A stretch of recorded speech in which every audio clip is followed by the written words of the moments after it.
ಬಿಜೆಪಿಯಲ್ಲಿ ಭುಗಿಲೆದ್ದ ಅತೃಪ್ತರ ಮನಸ್ಸುಗಳು ಕೂಡ ಇವತ್ತಿನ ದಿನ ಸಾಕಷ್ಟು ಒಂದು ಬೆಳವಣಿಗೆ ಆಗ್ತಾ ಇದೆ. ಆ ಹಿನ್ನೆಲೆಯಲ್ಲಿ ಕೇಸರಿ ಸಮಿತಿ ಅನ್ನುವಂಥ ಹಿಂದೂ ಪರ ಹೋರಾಟಗಾರರು, ಹಿಂದೂಗಳಿಂದ ಸಾಕಷ್ಟು ಹಿಂದೂ ಸಂಘಟನೆಯಲ್ಲಿ ಗುರುತಿಸ್ಕೊಂಡಂಥ ಅನೇಕ ಸಂಘಟನೆಗಳಾಗಿರ್ಬೋದು, ಅನೇಕ ಸಮುದಾಯದ ಜನರು ಕೂಡ ಬಿಜೆಪಿಯಿಂದ ಅನ್ಯಾಯ ಆಗ್ತಾ ಇದೆ ನಮಗೆ. ಈ ಹಿನ್ನೆಲೆಯಲ್ಲಿ ನಾವೀಗ ಬಾಗಲಕೋಟೆ ಜಿಲ್ಲೆಯಲ್ಲಿ ಒಂದು ಸಭೆಯನ್ನು ಕರೆದಿದ್ದೀವಿ. ಅದರಲ್ಲಿ ಮುಖ್ಯವಾಗಿ ಬಸನಗೌಡ ಪಾಟೀಲ್ ಯತ್ನಾಳ್ ವಿಜಯಪುರ ಶಾಸಕರು ಕೂಡ ನಮಗೆ ಬೆಂಬಲ ಸೂಚಿಸಿದರೆ, ಈ ಹಿನ್ನೆಲೆಯಲ್ಲಿ ಏನು ಕುಟುಂಬ ರಾಜಕಾರಣ ಮಾಡ್ತಕ್ಕಂಥ ಬಿಜೆಪಿಯಲ್ಲಿ ನಮಗೆ ಯಾವುದೇ ಸ್ಥಾನಮಾನಗಳು ಸಿಗ್ತಾ ಇಲ್ಲ. ಹಾಗಾಗಿ ನಾವೀಗ ಬಾಗಲಕೋಟೆಯಲ್ಲಿ ಒಂದು ಸಭೆ ಮಾಡೋದ್ರ ಮುಖಾಂತರ ಎಚ್ಚರಿಕೆ ಗಂಟೆಯನ್ನು ಕೊಡ್ತಾ ಇದ್ದೀವಿ ಬಿಜೆಪಿಗೆ ಅನ್ನುವಂಥದ್ದು ಕೂಡ ಈಗ ಕೆಲ ನಾಯಕರು ಹೇಳುವಂಥ ಮಾತಾಗಿದೆ. ಈ ನೆಲೆಯಾಗಿ ನಮ್ಮ ಜೊತೆಗೆ ಮಾತನಾಡೋದಕ್ಕೆ ಈಗ ಹಸಿರು ಸೇನೆಯ ಒಬ್ಬ ಸದಸ್ಯರು ಕೂಡ ನಮ್ಮ ಜೊತೆಗಿದ್ದಾರೆ. ಅವರನ್ನೇ ಕೇಳಿ ತಿಳಿಯೋಣ, ಏನು ಸಭೆ, ಏನು ಮಾಡ್ತಾ ಇದ್ದಾರೆ, ಯಾಕೆ ಮಾಡ್ತಾ ಇದ್ದಾರೆ. ಸರ್ ನಮಸ್ಕಾರ. ಸರ್ ನಮಸ್ಕಾರ. ಈಗಾಗಲೇ ಏನು ನೀವು ಒಂದು ಹಸಿರು ಏನು ಕೇಸರಿ ಸಮಿತಿಯಿಂದ ಒಂದು ಸಭೆಯನ್ನು ಮಾಡ್ತೀನಿ ಅನ್ನುವಂಥ ಮಾತನ್ನು ಹೇಳ್ತಾ ಇದ್ದೀರಿ. ಈ ಸಭೆಯ ಉದ್ದೇಶ ಏನು? ನಾಳೆ ದಿನ ಬಾಗಲಕೋಟೆ ನಗರದಲ್ಲಿ ನಾವೇನು ಸಭೆ ಮಾಡ್ತಾ ಇದ್ದೀವಿ ಕೇಸರಿ ಸಮಿತಿ ವತಿಯಿಂದ. ಏನು ಭಾಜಪದಲ್ಲಿ, ಭಾರತೀಯ ಜನತಾ ಪಾರ್ಟಿಯಲ್ಲಿ ನೊಂದ ಕಾರ್ಯಕರ್ತರಿದ್ದಾರೆ ಸಾಕಷ್ಟು. ಈ ಹಿಂದೆ 20-30 ವರ್ಷಗಳ ಹಿಂದೆ ದುಡಿದು ಬಂದಂತಹ ಹಿಂದುತ್ವದ ನೆಲೆ, ಹಿಂದುತ್ವ ಸಿದ್ಧಾಂತವನ್ನು ಇಟ್ಟುಕೊಂಡು ದುಡಿದಂತಹ ಅನೇಕ ಕಾರ್ಯಕರ್ತರಿದ್ದಾರೆ. ಅಂಥವರಿಗೆ ಆ ಕಾರ್ಯಕರ್ತರು ಯಾರ ತಂದು ನೋಡ್ಕೊತ ಹೋದ್ರೆ ಹಿಂದುಳಿದ ವರ್ಗದವರು ಅದಾರ, OBC ವರ್ಗದವರು ಅದಾರ, ಮರಾಠರು ಅದಾರ, ಕ್ಷತ್ರಿಯರು ಅದಾರ. ಇಂಥವರಿಗೆ ಏನಾಗೈತಿ, ಬರೇ ಚುನಾವಣೆಗೆ ಮಾತ್ರ ಸೀಮಿತ ಆಗ್ಯಾರವ್ರು. ಇವ್ರಿಗೆ ಯಾವುದೇ ಸ್ಥಾನಮಾನ ಇಲ್ಲ. ಚುನಾವಣೆ ಬಂದಾಗ ಮಾತ್ರ ಇವ್ರನ್ನ ಬಳಕೆ ಮಾಡ್ಕೊಳ್ಳೋದು, ನಂತರ ಬಿಸಾಕೋದು. ಇವರಿಗೆ ಯಾವುದೇ ಸ್ಥಳೀಯ ಸಂಸ್ಥೆ ಆಗಲಿ ಇವ್ರಿಗೆ ಟಿಕೆಟ್ ಕೊಡಂಗಿಲ್ಲ, ML ಟಿಕೆಟ್ ಇಲ್ಲ ಇವರಿಗೆ. ಆನಂತರ ನಿಗಮನ್ಯಾಗ ಸ್ಥಾನಮಾನ ಇಲ್ಲ. ಹೀಗಾಗಿ ಅನ್ಯಾಯ ಆಗತೈತಿ ನಮ್ಮ ಸಮುದಾಯಗಳಿಗೆ. ಅಲ್ಲ, ಈಗ ಅನ್ಯಾಯ ಆಗ್ತೈತಿ ಅಂತ ನೀವು ಒಂದು ಕೇಸರಿ ಸಮಿತಿಯಿಂದ ಒಂದು ಸಭೆ ಮಾಡ್ತಾ ಇದ್ರಿ. ಹೌದು. ಈ ಸಭೆಯ ಮುಖ್ಯ ಉದ್ದೇಶ ಏನ್ರಿ? ಮುಖ್ಯ ಉದ್ದೇಶ ಏನ ನಿರ್ಲಕ್ಷ್ಯಕ್ಕೊಳಗಾಗ್ಯಾರ ಭಾರತೀಯ ಜನತಾ ಪಾರ್ಟಿ ಒಳಗ, ಹಾಗೂ ಬೇರೆ ಪಕ್ಷದಿಂದ ಬಂದಂಥವ್ರಿಗೆ ಮನೆ ಹಾಕಕತ್ತಾರ ಇವರು. ಅಂಥವ್ರನ್ನ ಬೆಳೆಸೋದು ಹಾಗೂ ಆಯಾ ತನ್ನ ಜಾತಿಯ ಜನರನ್ನು ಬೆಳೆಸುವುದು ಹಾಗೂ ಶಾಸಕರ ಮಕ್ಕಳ ಗೆಳೆಯರನ್ನು ಬೆಳೆಸುವಂತ ಪ್ರವೃತ್ತಿ ಬಹಳ ಆಗತ್ತದೆ. ಇದ್ರಾಗ ಇದು ನಿಲ್ಲಬೇಕು. ಅಲ್ಲ, ಈಗ ಬಸನಗೌಡರು ನಿಮ್ಗೆ ಏನಾರ ಈ ತರ ಒಂದು ಸಭೆಯನ್ನು ಮಾಡ್ರಿ, ನಾನು ನಿಮ್ಗೆ ಬೆಂಬಲ ಇರ್ತೀನಿ, ಅವರೇ ಹುಟ್ಟು ಹಾಕಿದ್ದು ನೀವೇ ಹೊರಗೆ ಬಂದ್ ಮಾಡ್ತಾ ಇದ್ರು? ಇಲ್ಲ, ಖಂಡಿತವಾಗಿ ಅವ್ರಿಗೆ ಈ ವಿಷಯ ಗೊತ್ತಾಗೈತಿ. ಗೊತ್ತಾದ್ಮ್ಯಾಗ ಇಂಥದ್ದು ಮಾಡಾಕತ್ತೀವಿ ನಾವು ತಂದ್ಮೇಲೆ ನಿನ್ನೆ ಅವರೇ ನಮಗೊಂದು ವಿಡಿಯೋ ಮಾಡಿ ಕಳ್ಸ್ಯಾರ. ನಾನು ಸಂಪೂರ್ಣವಾಗಿ ನೀವು ಮಾಡುವಂತ ಕೇಸರಿ ಸಮಿತಿಯ ಹೋರಾಟಕ್ಕೆ ತನು ಮನ ಧನದಿಂದ ನಾನು ಸಂಪೂರ್ಣವಾಗಿ ಬೆಂಬಲ ಐತೆ ಅಂತ ಹೇಳಿ ಅವ್ರ ಒಂದು ವಿಡಿಯೋ ಮಾಡಿ ಕಳ್ಸಲ್ಲ ಮತ್ತು ಕರೆ ಮಾಡಿ ಮಾತಾಡ್ಯಾರ. ಹಿಂದೂ ಹುಲಿ ಅಂತ ಹೆಸರಾದಂತ ಬಸನಗೌಡ ಪಾಟೀಲ್ ಯತ್ನಾಳ್ ಅವರು ಹೌದು, ಈಗ ಪಕ್ಷದಿಂದ ಉಚ್ಚಾಟನೆ ಆದ್ಮೇಲೆ ನಾನು ಒಂದು ಪಕ್ಷ ಕಟ್ತೀನಿ ಅನ್ನುವಂತ ಎಲ್ಲೋ ಒಂದ್ ಕಡೆ ಮಾತು ಹೇಳ್ತಾ ಇದ್ರು. ಅವ್ರ ಬೆಂಬಲಿಗರು ಕೂಡ ಅದಕ್ಕೆ ಬೆಂಬಲ ಸೂಚಿಸ್ತಾ ಇದ್ರು. ಇದೇ ಆ ಬೆಂಬಲದ ಒಂದು ಹಸಿರು ಸೇನೆ ಅನ್ನುವಂತ ಏನಿದೆ, ಕೇಸರಿ ಸೇನೆ ಏನಾಗಿದೆ ಅದೇ ಇರ್ಬೋದಾ, ಅಥವಾ ಬೇರೆ ಎಲ್ಲಾನು ಕೂಡಿ ಈ ತರ ಮಾಡ್ತಾ ಇದ್ದೀರಾ? ಇಲ್ಲ, ಖಂಡಿತವಾಗಿಯೂ ಇಲ್ಲ. ಇದರ ಹಿಂದೆ ಬಸನಗೌಡ ಪಾಟೀಲ್ ಅವರ ವಿಚಾರ ಕೇವಲ ನಮಗೆ ಅವರು ನಿನ್ನೆ ದಿನ ಬೆಂಬಲ ಮಾತ್ರ ವ್ಯಕ್ತಪಡಿಸಿದ್ದಾರೆ. ಅದರ ಹಿಂದೆ ಅವರದ್ದು ಯಾವುದೇ ಕೈವಾಡ ಇಲ್ಲ. ನಾವು ಏನು ನೊಂದ ಕಾರ್ಯಕರ್ತರು ಅದೇ ಹಿಂದುಳಿದ ವರ್ಗದವರು. ಇದು 1 ವರ್ಷ ಆಯ್ತು ನಾವು ಈ ಚಟುವಟಿಕೆ ನಡೆದ ಇಡೀ ಜಿಲ್ಲೆ ಒಳಗೆ ಚರ್ಚೆ ಮಾಡ್ಕೋತ ಇದು ಹೆಂಗರೆ ಮಾಡಿದ ಹೊರ ಹಾಕಬೇಕು, ಇದು ಹೈಕಮಾಂಡ್ಗೆ ತಿಳಿಸ್ಬೇಕು ಈ ವಿಷಯ ಹಿಂಗೆ ನಡೆದೈತೆ ಅನ್ನೋದು ದೃಷ್ಟಿಯಿಂದ ಈ ಒಂದು ಸಮಿತಿಯನ್ನು ಮಾಡಿದ್ದೀವಿ. ಅದಕ್ಕೆ ಬೆಂಬಲ ಮಾತ್ರ ಅವ್ರು ಸೂಚಿಸ್ಯಾರ.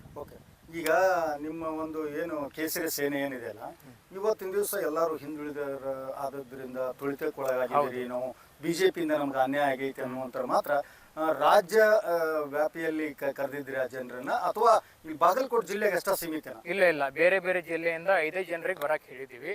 ಬರ್ತಾರೆ. 150ಕ್ಕಿಂತ ಹೆಚ್ಚು ಜನರು ಬೇರೆ ಬೇರೆ ಜಿಲ್ಲೆಗಳಿಂದ ನಾಳೆ ಸಭೆಗೆ ಹಾಜರಿರ್ತಾರೆ. ನಾಳೆ ಸಭೆಯಲ್ಲಿ ಚರ್ಚೆ ಆಗುತ್ತ ವಿಷಯಗಳೇನು? ಇದೇ ಹೇಳಿದವಲ್ಲ, ಇದೇ ವಿಷಯ. ಇದು ಏನ್ ನಮಗ ಅನ್ಯಾಯ ಆಗಾಕತೈತಿ, ಸರಿಪಡಿಸ್ಬೇಕು. ಹೊರಗಿನಿಂದ ಏನು ಬರಾತಾರ ಇವ್ರನ್ನ ಬೆಳೆಸೋದು ನಿಲ್ಲಿಸ್ಬೇಕು. ಇದರಿಂದ ಪಕ್ಷ ಹಾಳಾಗಾಕತೈತಿ ಮತ್ತು ಅನೇಕ ಹಿಂದುತ್ವವಾದಿ ನಾಯಕರನ್ನು ತುಳಿಯಾಕತ್ತಾರ. ಇದು ನಿಲ್ಲಬೇಕು. ಇದಿಷ್ಟು ಏನು ಒಂದು ಕೇಸರಿ ಸೇನೆಯ ಸದಸ್ಯರ ಮಾತೇನಂತಂದರೆ, ಇವತ್ತಿನ ದಿನ ಬಿಜೆಪಿ ಪಕ್ಷದಲ್ಲಿ ನಾವು ಸಾಕಷ್ಟು ಸಂಘಟನೆಯನ್ನು ಮಾಡಿ ಗೆಲ್ಲಿಸಲಿಕ್ಕಾಗಿರ್ಬೋದು, ಜೊತೆಗೆ ಸಂಘಟನೆಯಲ್ಲಿ ಕೂಡ ಮುಖ್ಯ ಪಾತ್ರ ವಹಿಸ್ತೀವಿ. ಆದರೆ ನಮಗೆ ಯಾವುದೇ ಒಂದು ಸ್ಥಾನಮಾನಗಳು ಸಿಗ್ತಾ ಇಲ್ಲ. ಹೀಗಾಗಿ ನಾವೀಗೆಲ್ಲ ಒಂದು ಜನರು ಸೇರಿಕೊಂಡು ಒಂದು ಏನು ಸಭೆಯನ್ನು ಮಾಡ್ತಾ ಇದ್ದೀವಿ. ಯಾವುದೇ ಕಾರಣಕ್ಕೂ ನಮ್ಮನ್ನು ಕಡೆಗಣಿಸಬಾರ್ದು. ಒಂದು ವೇಳೆ ಕಡೆಗಣಿಸಿದೆ ಆಗಿದ್ದರೆ ನಾವು ಈ ರೀತಿಯಾಗಿ ಸಭೆ ಮಾಡಿ ಒಂದು ಕೆಲವೊಂದು ನಿರ್ಧಾರಗಳನ್ನು ತಗೋತೀವಿ ಅನ್ನುವಂಥ ಎಚ್ಚರಿಕೆ ಗಂಟೆಯನ್ನು ಹೈಕಮಾಂಡ್ಗೆ ತಿಳಿಸ್ತೀವಿ ಅನ್ನುವಂಥ ಮಾತನ್ನು ಹೇಳಿದ್ದಾರೆ. ಮುಂದೆ ಯಾವ ರೀತಿ ತಿರುವು ಪರುತಿ ಅನ್ನುವಂಥದ್ದನ್ನು ಕಾದು ನೋಡಬೇಕಾಗಿದೆ. ಬಾಗಲಕೋಟೆಯಿಂದ ಸಿದ್ದು ದುತ್ರಗಾಮಿ, ರಿಪಬ್ಲಿಕ್ ಕನ್ನಡ. ಬಿಜೆಪಿಯಲ್ಲಿ ಭುಗಿಲೆದ್ದ ಅತೃಪ್ತರ ಮನಸ್ಸುಗಳು ಕೂಡ ಇವತ್ತಿನ ದಿನ ಸಾಕಷ್ಟು ಒಂದು ಬೆಳವಣಿಗೆ ಆಗ್ತಾ ಇದೆ. ಆ ಹಿನ್ನೆಲೆಯಲ್ಲಿ ಕೇಸರಿ ಸಮಿತಿ ಅನ್ನುವಂಥ ಹಿಂದೂ ಪರ ಹೋರಾಟಗಾರರು, ಹಿಂದೂಗಳಿಂದ ಸಾಕಷ್ಟು ಹಿಂದೂ ಸಂಘಟನೆಯಲ್ಲಿ ಗುರುತಿಸ್ಕೊಂಡಂಥ ಅನೇಕ ಸಂಘಟನೆಗಳಾಗಿರ್ಬೋದು, ಅನೇಕ ಸಮುದಾಯದ ಜನರು ಕೂಡ ಬಿಜೆಪಿಯಿಂದ ಅನ್ಯಾಯ ಆಗ್ತಾ ಇದೆ ನಮಗೆ. ಈ ಹಿನ್ನೆಲೆಯಲ್ಲಿ ನಾವೀಗ ಬಾಗಲಕೋಟ್ ಜಿಲ್ಲೆಯಲ್ಲಿ ಒಂದು ಸಭೆಯನ್ನು ಕರೆದಿದ್ದೀವಿ. ಅದರಲ್ಲಿ ಮುಖ್ಯವಾಗಿ ಬಸನಗೌಡ ಪಾಟೀಲ್ ಯತ್ನಾಳ್, ವಿಜಯಪುರ ಶಾಸಕರು ಕೂಡ ನಮಗೆ ಬೆಂಬಲ ಸೂಚಿಸಿದರೆ, ಈ ಹಿನ್ನೆಲೆಯಲ್ಲಿ ಏನು ಕುಟುಂಬ ರಾಜಕಾರಣ ಮಾಡ್ತಕ್ಕಂಥ ಬಿಜೆಪಿಯಲ್ಲಿ ನಮಗೆ ಯಾವುದೇ ಸ್ಥಾನಮಾನಗಳು ಸಿಗ್ತಾ ಇಲ್ಲ. ಹಾಗಾಗಿ ನಾವೀಗ ಬಾಗಲಕೋಟೆಯಲ್ಲಿ ಒಂದು ಸಭೆ ಮಾಡೋದ್ರ ಮುಖಾಂತರ ಎಚ್ಚರಿಕೆ ಗಂಟೆಯನ್ನು ಕೊಡ್ತಾ ಇದ್ದೀವಿ ಬಿಜೆಪಿಗೆ ಅನ್ನುವಂಥದ್ದು ಕೂಡ ಈಗ ಕೆಲ ನಾಯಕರು ಹೇಳುವಂಥ ಮಾತಾಗಿದೆ. ಈ ನೆಲೆಯಾಗಿ ನಮ್ಮ ಜೊತೆಗೆ ಮಾತನಾಡೋದಕ್ಕೆ ಈಗ ಹಸಿರು ಸೇನೆಯ ಒಬ್ಬ ಸದಸ್ಯರು ಕೂಡ ನಮ್ಮ ಜೊತೆಗಿದ್ದಾರೆ. ಅವರನ್ನೇ ಕೇಳಿ ತಿಳಿಯೋಣ, ಏನು ಸಭೆ, ಏನು ಮಾಡ್ತಾ ಇದ್ದಾರೆ, ಯಾಕೆ ಮಾಡ್ತಾ ಇದ್ದಾರೆ. ಸರ್ ನಮಸ್ಕಾರ. ಸರ್ ನಮಸ್ಕಾರ.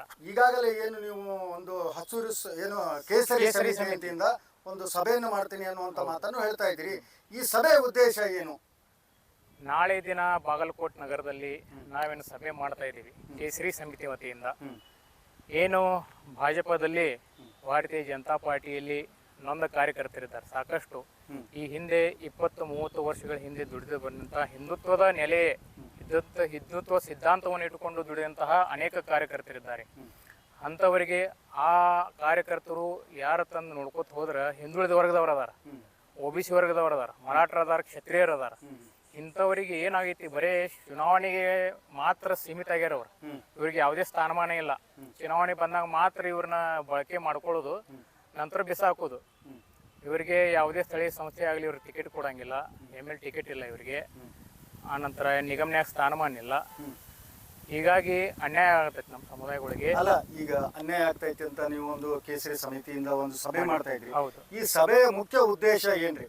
ಮುಖ್ಯ ಉದ್ದೇಶ ಏನ ನಿರ್ಲಕ್ಷ್ಯಕ್ಕೆ ಒಳಗಾಗ್ಯಾರ ಭಾರತೀಯ ಜನತಾ ಪಾರ್ಟಿ ಒಳಗ, ಹಾಗೂ ಬೇರೆ ಪಕ್ಷದಿಂದ ಬಂದಂತವ್ರಿಗೆ ಮನೆ ಹಾಕಕತ್ತಾರ ಇವರು. ಅಂಥವ್ರನ್ನ ಬೆಳೆಸೋದು ಹಾಗೂ ಆಯಾ ತನ್ನ ಜಾತಿಯ ಜನರನ್ನು ಬೆಳೆಸುವುದು ಹಾಗೂ ಶಾಸಕರ ಮಕ್ಕಳ ಗೆಳೆಯರನ್ನು ಬೆಳೆಸುವಂತ ಪ್ರವೃತ್ತಿ ಬಹಳ ಆಗತ್ತದೆ. ಇದ್ರಾಗ ಇದು ನಿಲ್ಲಬೇಕು. ಅಲ್ಲ, ಈಗ ಬಸನಗೌಡರು ನಿಮ್ಗೆ ಏನಾರ ಈ ತರ ಒಂದು ಸಭೆಯನ್ನು ಮಾಡ್ರಿ, ನಾನು ನಿಮ್ಗೆ ಬೆಂಬಲ ಇರ್ತೀನಿ, ಅವರೇ ಹುಟ್ಟು ಹಾಕಿದ್ದು ನೀವೇ ಹೊರಗೆ ಬಂದ್ ಮಾಡ್ತಾ ಇದ್ರು? ಇಲ್ಲ ಇಲ್ಲ, ಖಂಡಿತವಾಗಿ ಅವ್ರಿಗೆ ಈ ವಿಷಯ ಗೊತ್ತಾಗೈತಿ. ಗೊತ್ತಾದ್ಮ್ಯಾಗ ಇಂಥದ್ದು ಮಾಡಾಕತ್ತೀವಿ ನಾವು ತಂದ್ಮೇಲೆ ನಿನ್ನೆ ಅವರೇ ನಮಗೊಂದು ವಿಡಿಯೋ ಮಾಡಿ ಕಳ್ಸ್ಯಾರ. ನನ್ನ ಸಂಪೂರ್ಣವಾಗಿ ನೀವು ಮಾಡುವಂತ ಕೇಸರಿ ಸಮಿತಿಯ ಹೋರಾಟಕ್ಕೆ ತನು ಮನ ಧನದಿಂದ ನಾನು ಸಂಪೂರ್ಣವಾಗಿ ಬೆಂಬಲ ಐತೆ ಅಂತ ಹೇಳಿ ಅವ್ರ ಒಂದು ವಿಡಿಯೋ ಮಾಡಿ ಕಳ್ಸಲ್ಲ ಮತ್ತು ಕರೆ ಮಾಡಿ ಮಾತಾಡ್ಯಾರ. ಹಿಂದೂ ಹುಲಿ ಅಂತ ಹೆಸರಾದಂತ ಬಸನಗೌಡ ಪಾಟೀಲ್ ಯತ್ನಾಳ್ ಅವರು ಹೌದು. ಈಗ ಪಕ್ಷದಿಂದ ಉಚ್ಚಾಟನೆ ಆದ್ಮೇಲೆ ನಾನು ಒಂದು ಪಕ್ಷ ಕಟ್ತೀನಿ ಅನ್ನುವಂತ ಎಲ್ಲೋ ಒಂದ್ ಕಡೆ ಮಾತು ಹೇಳ್ತಾ ಇದ್ರು. ಅವ್ರ ಬೆಂಬಲಿಗರು ಕೂಡ ಅದಕ್ಕೆ ಬೆಂಬಲ ಸೂಚಿಸ್ತಾ ಇದ್ರು. ಇದೇ ಆ ಬೆಂಬಲದ ಒಂದು ಹಸಿರು ಸೇನೆ ಅನ್ನುವಂತ ಏನಿದೆ, ಕೇಸರಿ ಸೇನೆ ಏನಾಗಿದೆ ಅದೇ ಇರ್ಬೋದಾ, ಅಥವಾ ಬೇರೆ ಎಲ್ಲಾನು ಕೂಡಿ ಈ ತರ ಮಾಡ್ತಾ ಇದ್ದೀರಾ? ಇಲ್ಲ, ಖಂಡಿತವಾಗಿಯೂ ಇಲ್ಲ. ಇದರ ಹಿಂದೆ ಬಸನಗೌಡ ಪಾಟೀಲ್ ಅವರ ವಿಚಾರ ಕೇವಲ ನಮಗೆ ಅವರು ನಿನ್ನೆ ದಿನ ಬೆಂಬಲ ಮಾತ್ರ ವ್ಯಕ್ತಪಡಿಸಿದ್ದಾರೆ. ಅದರ ಹಿಂದೆ ಅವರದ್ದು ಯಾವುದೇ ಕೈವಾಡ ಇಲ್ಲ. ನಾವು ಏನು ನೊಂದ ಕಾರ್ಯಕರ್ತರದೇವಿ ಹಿಂದುಳಿದ ವರ್ಗದವರು. ಇದು 1 ವರ್ಷ ಆಯ್ತು ನಾವು ಈ ಚಟುವಟಿಕೆ ನಡೆದ ಇಡೀ ಜಿಲ್ಲೆ ಒಳಗೆ ಚರ್ಚೆ ಮಾಡ್ಕೋತ ಇದು ಹೆಂಗರೆ ಮಾಡಿದ ಹೊರ ಹಾಕಬೇಕು, ಇದು ಹೈಕಮಾಂಡ್ಗೆ ತಿಳಿಸ್ಬೇಕು ಈ ವಿಷಯ ಹಿಂಗೆ ನಡೆದೈತೆ ಅನ್ನೋದು ದೃಷ್ಟಿಯಿಂದ ಈ ಒಂದು ಸಮಿತಿಯನ್ನು ಮಾಡಿದ್ದೀವಿ. ಅದಕ್ಕೆ ಬೆಂಬಲ ಮಾತ್ರ ಅವ್ರು ಸೂಚಿಸ್ಯಾರ. ಓಕೆ, ಈಗ ನಿಮ್ಮ ಒಂದು ಏನು ಕೇಸರಿ ಸೇನೆ ಏನಿದೆ ಅಲ್ಲ, ಇವತ್ತಿನ ದಿವಸ ಎಲ್ಲರೂ ಹಿಂದುಳಿದ ಆದದ್ರಿಂದ ತುಳಿತಕ್ಕೊಳಗಾಗಿದ್ದೀರಿ, ನಾವು ಬಿಜೆಪಿಯಿಂದ ನಮ್ಗೆ ಅನ್ಯಾಯ ಆಗೈತೆ ಅನ್ನುವಂಥ ಮಾತ್ರ ರಾಜ್ಯ ವ್ಯಾಪಿಯಲ್ಲಿ ಕರೆದಿದ್ದೀರಿ ಆ ಜನರನ್ನ, ಅಥವಾ ಇಲ್ಲಿ ಬಾಗಲಕೋಟೆ ಜಿಲ್ಲೆಗೆ ಅಷ್ಟೇ ಸೀಮಿತ? ಇಲ್ಲ ಇಲ್ಲ, ಬೇರೆ ಬೇರೆ ಜಿಲ್ಲೆಯಿಂದ 5 ಜನರಿಗೆ ಬರಕ್ ಹೇಳಿದೀವಿ. ಬರ್ತಾರೆ. 150ಕ್ಕಿಂತ ಹೆಚ್ಚು ಜನರು ಬೇರೆ ಬೇರೆ ಜಿಲ್ಲೆಗಳಿಂದ ನಾಳೆ ಸಭೆಗೆ ಹಾಜರಿರ್ತಾರೆ. ನಾಳೆ ಸಭೆಯಲ್ಲಿ ಚರ್ಚೆ ಆಗುತ್ತ ವಿಷಯಗಳೇನು? ಇದೇ ಹೇಳಿದವಲ್ಲ, ಇದೇ ವಿಷಯ. ಇದು ಏನ್ ನಮಗ ಅನ್ಯಾಯ ಆಗಾಕತ್ತೈತಿ, ಸರಿಪಡಿಸ್ಬೇಕು. ಹೊರಗಿನಿಂದ ಏನು ಬರಾತಾರ ಇವ್ನು ಬೆಳೆಸೋದು ನಿಲ್ಲಿಸ್ಬೇಕು. ಇದರಿಂದ ಪಕ್ಷ ಹಾಳು ಆಗಾಕತ್ತೈತಿ. ಮತ್ತು ಅನೇಕ ಹಿಂದುತ್ವವಾದಿ ನಾಯಕರನ್ನು ತುಳಿಯಾಕತ್ತಾರ, ಇದು ನಿಲ್ಲಬೇಕು. ಇದಿಷ್ಟು ಏನು ಒಂದು ಕೇಸರಿ ಸೇನೆಯ ಸದಸ್ಯರ ಮಾತೇನಂತಂದರೆ, ಇವತ್ತಿನ ದಿನ ಬಿಜೆಪಿ ಪಕ್ಷದಲ್ಲಿ ನಾವು ಸಾಕಷ್ಟು ಸಂಘಟನೆಯನ್ನು ಮಾಡಿ ಗೆಲ್ಲಿಸಲಿಕ್ಕಾಗಿರ್ಬೋದು, ಜೊತೆಗೆ ಸಂಘಟನೆಯಲ್ಲಿ ಕೂಡ ಮುಖ್ಯ ಪಾತ್ರ ವಹಿಸ್ತೀವಿ. ಆದರೆ ನಮಗೆ ಯಾವುದೇ ಒಂದು ಸ್ಥಾನಮಾನಗಳು ಸಿಗ್ತಾ ಇಲ್ಲ. ಹೀಗಾಗಿ ನಾವೀಗೆಲ್ಲ ಒಂದು ಜನರು ಸೇರಿಕೊಂಡು ಒಂದು ಏನು ಸಭೆಯನ್ನು ಮಾಡ್ತಾ ಇದ್ದೀವಿ. ಯಾವುದೇ ಕಾರಣಕ್ಕೂ ನಮ್ಮನ್ನು ಕಡೆಗಣಿಸಬಾರ್ದು. ಒಂದು ವೇಳೆ ಕಡೆಗಣಿಸಿದೆ ಆಗಿದ್ದರೆ ನಾವು ಈ ರೀತಿಯಾಗಿ ಸಭೆ ಮಾಡಿ ಒಂದು ಕೆಲವೊಂದು ನಿರ್ಧಾರಗಳನ್ನು ತಗೋತೀವಿ ಅನ್ನುವಂಥ ಎಚ್ಚರಿಕೆ ಗಂಟೆಯನ್ನು ಹೈಕಮಾಂಡ್ಗೆ ತಿಳಿಸ್ತೀವಿ ಅನ್ನುವಂಥ ಮಾತನ್ನು ಹೇಳಿದ್ದಾರೆ. ಮುಂದೆ ಯಾವ ರೀತಿ ತಿರುವು ಪರುತಿ ಅನ್ನುವಂಥದ್ದನ್ನು ಕಾದು ನೋಡಬೇಕಾಗಿದೆ. ಬಾಗಲಕೋಟೆಯಿಂದ ಸಿದ್ದು ದುತ್ರಗಾಮಿ, ರಿಪಬ್ಲಿಕ್ ಕನ್ನಡ.